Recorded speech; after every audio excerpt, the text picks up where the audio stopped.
Ahí está.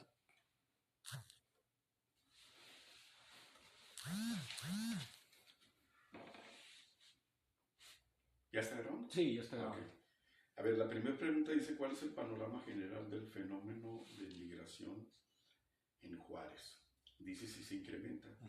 Pues visto de, digamos, nosotros le llamamos flujos, ¿no? Y los flujos pues tienen altas y bajas, se van cambiando, son cambiantes, ¿no? Dependiendo, digamos, del momento. Es muy probable que en determinados momentos caiga el flujo y en otros se incremente. Lo que hemos visto últimamente es que está en función a veces de nacionalidades, ¿no? Por ejemplo, los centroamericanos siempre han estado como muy constantes de 2019, Okay. pero hay oleadas de cubanos, de haitianos, de venezolanos, de nacionalidades distintas que son de repente los que hacen que se incremente de alguna manera el flujo, ¿no? Como lo que sucedió el año pasado, a finales de 2022, que Estados Unidos abrió una puerta aquí para recibir a personas de Venezuela, ¿no? Okay. Y entonces como que tenía una cuota de cantidades de personas que iba a recibir, las estuvo recibiendo, les estuvo dando visas humanitarias, pero de repente cerró la puerta, ¿no?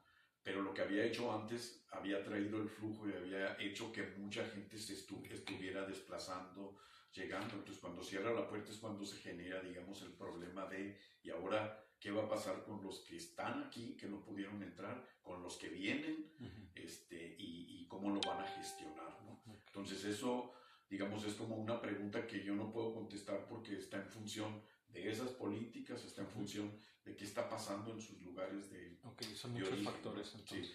Lo que sí está muy claro desde 2019 son como unos 4 o 5 elementos. Primero, vienen a la frontera de México con Estados Unidos para solicitar asilo a Estados Unidos. La mayoría, digamos, es lo que tiene pensado hacer.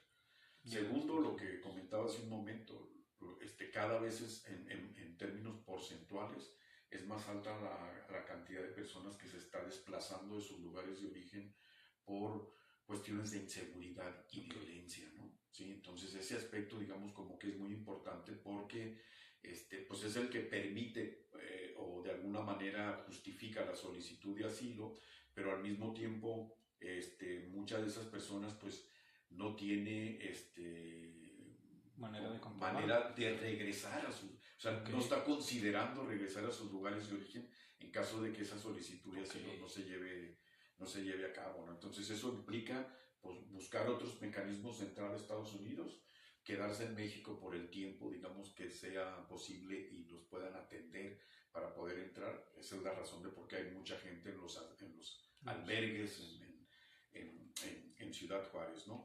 El otro elemento es que, y que tiene que ver con el resto de las preguntas, es que está conformado en gran medida por mujeres, o sea, la mitad del flujo son mujeres, pero sobre todo lo que más preocupa en términos de que se trata de poblaciones vulnerables es que se trata de menores de edad, ¿no? De niñas, niños y menores de edad, que pues ese es un grupo que se tiene que atender y que para el que debe de haber programas y políticas ya siempre funcionando con independencia de si se trate el lugar al que llegan o los lugares por donde están transitando, ¿no? Entonces esto de si se incrementa o no, pues está muy en función de cómo se van moviendo todos esos elementos, ¿no?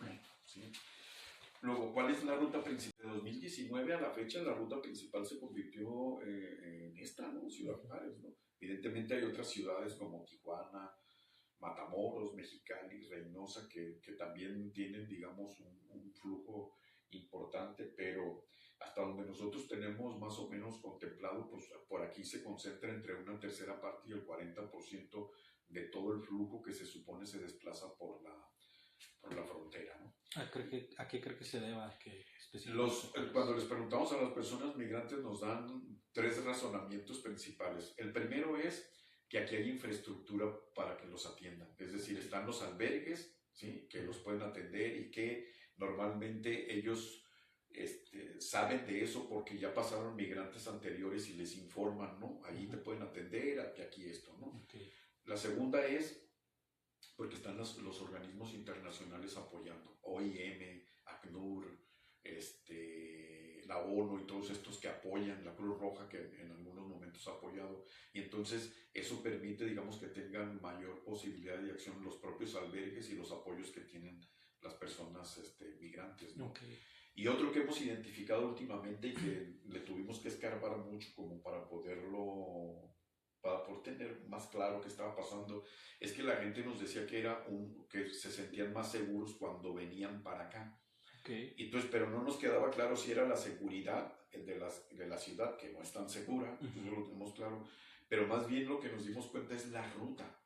Okay. Es decir, la ruta noreste por la que iban antes en La Bestia, pues está llena de crimen organizado, está llena de otros grupos que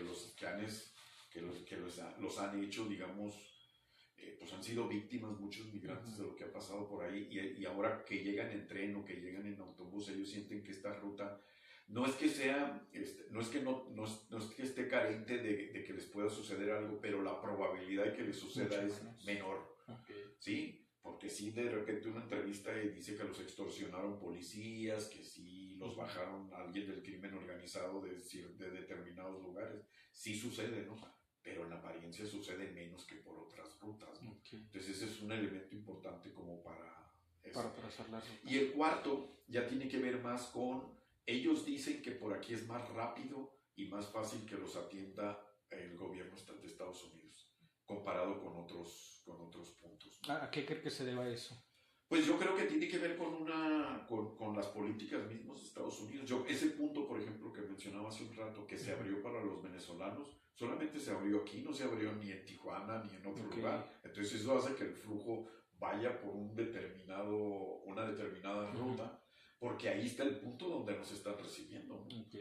Entonces a veces, en muchas ocasiones tiene que ver con eso. Al principio, en 2019 y 2020, lo que sucedió fue que la gran mayoría de las personas que llegaron vía las caravanas se fueron a Tijuana, a Mexicali, a Piedras Negras y a otros sitios.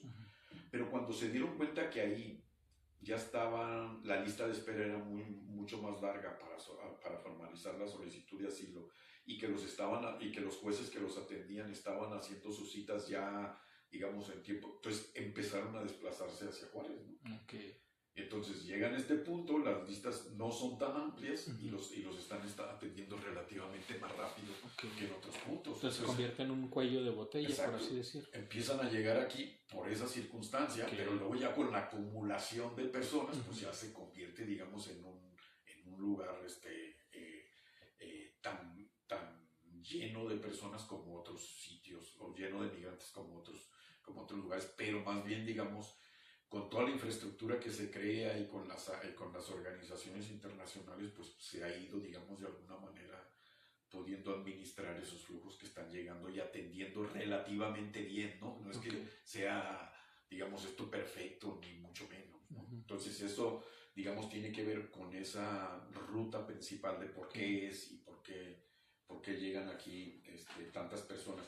Y desde luego aquí funcionan claramente las redes sociales, ¿no? O sea, el intercambio de información que mandan los que ya pasaron, los que están, con los que vienen. O sea, eso es vital para determinar el flujo. por dónde te tienes que ir. Luego, la población más vulnerable dentro de los migrantes. Pues mira, ahí depende ya de cada quien, ¿no? Pero ya de por sí, a los migrantes se les considera como población vulnerable, o sea, es una población vulnerable dadas las circunstancias por las que se tiene que desplazar, ¿no? Si ya lo era antes, ahora lo es más, porque esos elementos de inseguridad, de que fueron desplazados por la presencia del crimen organizado y todo lo demás, pues creo que les da una condición más de vulnerabilidad y por lo tanto de una población que, dadas sus circunstancias, debe ser atendida por las políticas migratorias o las políticas sociales de cualquier país, ya sea el país del que salen, el país por el que transitan o el país al que van, ¿no? Eso es, desde mi punto de vista, es así. Luego, dentro de esas poblaciones, pues evidentemente está lo que decíamos, ¿no? Mujeres desplazándose solas, niñas, niños y adolescentes menores de edad, población LGBT, personas pues que tienen digamos alguna enfermedad o que tienen alguna discapacidad y que entran, o sea, eso es más, son vulnerables como migrantes, pero también por las condiciones, digamos, que tienen. ¿La comunidad LGBT necesita atención especializada en términos de derechos humanos? Yo creo que sí, pero hay veces, digamos, que cuesta mucho trabajo acercarse a ellos y que ellos, digamos, manifiesten cuál es su categoría, ¿no? o su condición. Aquí hubo, cuando recién empezó todo este movimiento, un albergue que se especializó en recibir personas LGBT, que es este famoso que se llama Respetrans, que está ahí en el centro, y que en un principio, digamos, atendía quienes llegaban ahí eran personas de la comunidad LGBT, ¿no? Ellos arreglaron el sitio, ellos, digamos, se organizaron con una persona que está ahí desde ese tiempo y era, digamos, como un punto donde ellos trataban de protegerse de lo que les pudiera suceder en otros albergues y todo lo demás, ¿no? Hemos ido a otros albergues y evidentemente ahí hay población LGBT que a veces tiene, digamos, sus propios espacios ahí determinados en esos sitios, particularmente por el tema de familias y lo que hay ahí, ¿no? Y yo creo que sí necesitan, digamos, una atención especializada, pero yo también sí creo, y eso tiene que ver con la siguiente pregunta, dice, una vez que la comunidad llega a Ciudad Juárez y no pueden acceder al asilo en Estados Unidos, ¿cuál es su principal fuente de ingresos para vivir en la frontera? Yo creo que la mayoría ha entrado a Estados Unidos. ¿Sí? Okay. Sí, la mayoría de la comunidad sí ha podido entrar. Y creo que el hecho de identificar que pertenecen a esta población les ha ayudado a que, a formalizar sus solicitudes de asilo e ir a Estados Unidos, ¿no? Evidentemente, estas personas siempre dicen pues, que en sus lugares de origen son vulnerados sus derechos, son maltratados, son todo lo demás y que están buscando un espacio donde poder ser ellos mismos, ¿no? A nosotros a veces pues nos cuesta mucho trabajo identificar o que ellos se autoidentifiquen en las encuestas, ¿no? Pero te voy a poner un ejemplo. El año pasado, cuando estábamos haciendo la encuesta, nos pidieron si identificábamos poblaciones vulnerables y nos decían más o menos como 5 categorías. Mujeres viajando con niños o con menores de edad, mujeres que estuviesen embarazadas, personas con alguna discapacidad, personas LGBT, personas que no hablasen castellano, o sea que no se podían comunicar, ¿no? Entonces, todas esas, digamos, en un paquete de población vulnerable, migrantes vulnerables, y hasta donde nosotros tenemos información, cuando ya pasamos esos datos, nosotros nunca pedimos nombres ni nada, simplemente dame tu teléfono y puede ser que se comuniquen contigo para por si se abre un programa especial para recibirlos. Sí, se abre una oportunidad. Se abrió la oportunidad el año pasado y muchos de esos entraron, ¿no? Esas personas. ¿Sí? Entonces, por ejemplo, esa es una de las cosas que a uno le quedan, que a lo mejor no los puedes presentar como resultados de la investigación, pero sí como que algo a lo que uno contribuyó o pudiste ayudar para que esa gente entrara, ¿no? Y evidentemente aquí no es la persona como tal, sino el grupo familiar, es decir, si en ese grupo había una mujer que estaba embarazada o había una niña o niño que tenía una discapacidad, entraba su familia completa, no entraba solo a la persona pues, que tuviese esa condición, ¿no? Pero sí, yo creo que la comunidad LGBT ha ido entrando y ha tenido... Se ha abierto el espacio. Se han abierto los espacios. No sé, puede ser, no sé si me equivoque yo, pero sí, digamos, con este gobierno que está en Estados Unidos, que es más compatible, digamos, con esa población, ayudó, ¿no? A que esto sucediera, comparado, digamos, con cuando estaba Trump y todo esto, que a lo mejor había algo más de animadversión hacia las personas.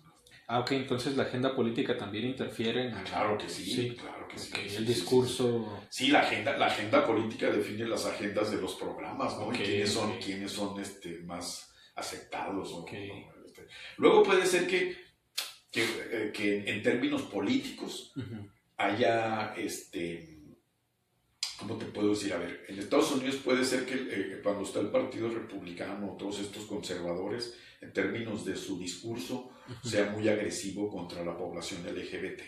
Pero luego los programas y los protocolos pues están firmados para atender a población vulnerable y ellos son población vulnerable. ¿No? Entonces, una cosa a veces es el discurso y otra es lo que el escenario en el que operan, digamos, los programas y estas cosas, ¿no? Entonces, ahí sí hay que diferenciarlo, pero pues muchas de las veces creo yo que no se tiene la información precisa de esto, ¿no? Por ejemplo, si uno ve las estadísticas estadounidenses, no me acuerdo, no debe aparecer, digamos, una categoría en términos de género o sexo si es población LGBT. Se identifican como hombres y mujeres y ya está ahí, ¿no? Pero no hay una estadística que nos pueda decir, mira, sí los están atendiendo, aquí está esta población, o a lo mejor son datos que ellos tienen y que no los desagregan a la hora de mostrar las estadísticas como debe de ser, ¿no? Pero pues ahí ya depende, digamos, de cómo funcione cada administración o cómo le quieras hacer. Exacto. El programa social, ¿no? Exacto. No sé si tengas alguna otra. No, parece que no. Esas serían todas, sería para, pues sí, del panorama integral, irnos hacia específicamente a la comunidad. Sí, sí. Pues eso nos va a servir mucho. Muchas gracias, doctor. Sí.